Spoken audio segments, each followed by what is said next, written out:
Just for Mexico, sir, the previous one. Same was thing for Canada. Mexico. That's One for exactly right. Canada, one for Mexico. Yes, sir. They've been in the news lately, haven't they?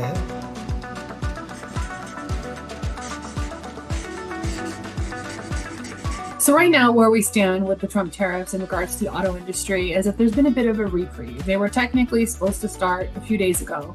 However, after some calls and some conversations with the Mexican and Canadian authorities, they have really pushed it back about a month. So we're looking to start these tariffs probably in the beginning of April. I think April 4th is the date that has been bandied about. So this is the second time that this tariff has been pushed back. So I think that's good news for consumers because it shows that there is a bit of a willingness with the White House to work on a solution so this doesn't have to go through. If it was set in stone, maybe it would have already happened, but the fact that it's not been pushed back but once but twice, hopefully there's some wiggle room and they can get to some sort of solution that works for all parties. Right now, we're not necessarily seeing consumers necessarily going to dealerships in droves. I think they have to kind of be a little bit more aware of this story, but it definitely is making consumers, a bit on edge. And for automakers, I mean, I imagine that the frustration is high. I mean, producing a vehicle is no easy feat if you think of all the parts that go into it. So it's not as if they can do anything in the short term, certainly not in 30 days. The result is not really up to the automakers. I mean, if you listen to what Trump is saying, his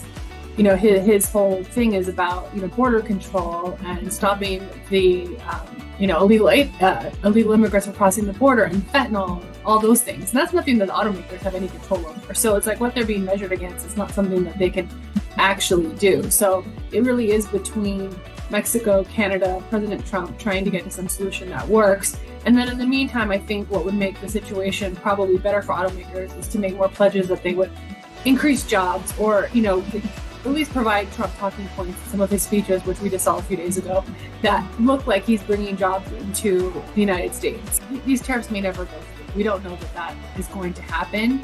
But if you are thinking about buying a car in the next few months, it seems to kind of make sense to move your purchase a little bit sooner rather than later, because if they do go through, the price effect won't be immediate. Whatever's on the ground at that point in time, it's not as if prices are going to change, but it's inevitably going to happen. So you probably want to get before the rush happens as well.